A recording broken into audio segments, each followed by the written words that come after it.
هنتكلم النهارده عن شخص تحول من احسن واشطر الناس في مجاله على مستوى العالم كله لشخص تاني مش هنقول مش عارف يشتغل، ولكن بدأ يأذي نفسه بسبب شغله وخسر زوجته ونص ثروته بسبب الحاجات دي. هنتكلم النهارده عن المدرب العالمي بيب جوارديولا.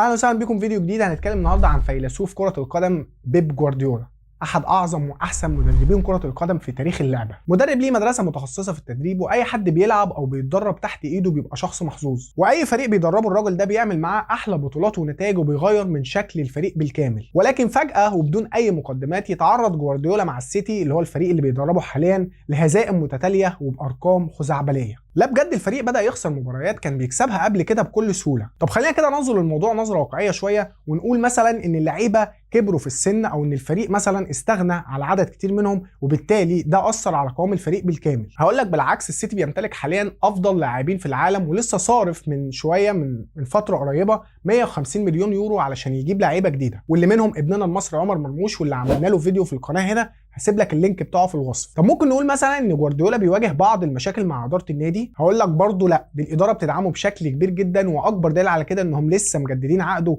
لمده 5 مواسم برغم الخسائر الاخيره للنادي. ايوه، طب امال ايه اللي بيحصل؟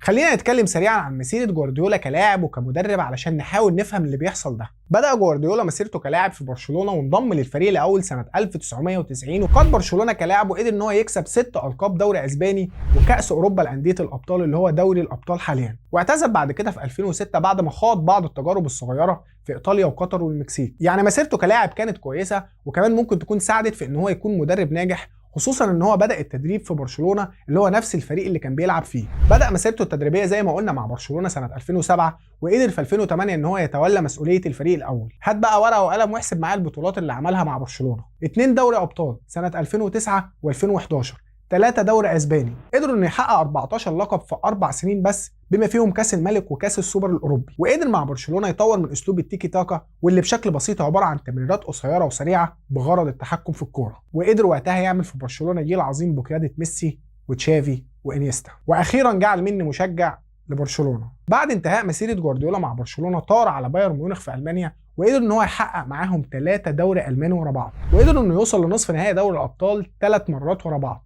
كل ده في 3 سنين بس، من 2013 ل 2016. ومش بس كده، راح السيتي كمان في 2016 وقدر ان هو يحول النادي لقوه وهيمنه عالميه. قدر انه يحقق لقب الدوري الانجليزي اللي هو اقوى دوري في العالم 5 مرات من وقت ما راح لحد النهارده، وبما فيهم كمان 3 ألقاب متتالية. وقدر كمان انه يحقق معاهم الثلاثيه التاريخيه اللي هي الدوري والكاس ودوري الابطال في موسم واحد، وهو موسم 2022 2023. طب تمام، كل الكلام ده جميل، ايه بقى اللي يخليه يتحول من كل الكلام الجميل ده للاخفاقات والهزائم المتتاليه اللي بنشوفها في كل المسابقات؟ بغض النظر عن ماتش نيوكاسل اللي قدر ان هو يكسبه يوم تصوير الفيديو ده، واللي خلاه بقى في المركز الرابع، واللي ابننا مرموش حط فيه هاتريك. وحتى لو رجع بيب جوارديولا لمستواه وهيمنته مره تانية، هتفضل فترة الإخفاقات دي فترة صعبة في حياته. ويمكن السبب الرئيسي في كل اللي حصل ده من وجهة نظر الشخصية المتواضعة جدا هي المشاكل الأسرية اللي حصلت بينه وبين زوجته، وانتهت بالطلاق وخسارته لنص ثروته. هو كان بيخسر الماتشات قبل موضوع الطلاق ده، ولكن اكيد موضوع الطلاق ده كده ما جاش من الباب للطاق. اكيد كان في مشاكل او حاجات اتسببت في كل ده، واللي ممكن تكون سبب كبير في ان واحد من اشطر الناس في مجاله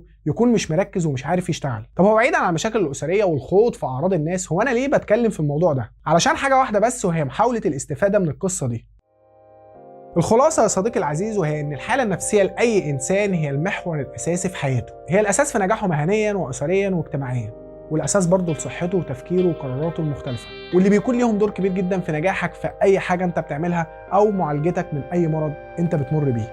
وبكده نكون خلصنا فيديو النهارده، ما تنساش تعمل لايك للفيديو وتشترك في القناة لو لسه ما اشتركتش، وأشوفكم إن شاء الله في فيديو جديد.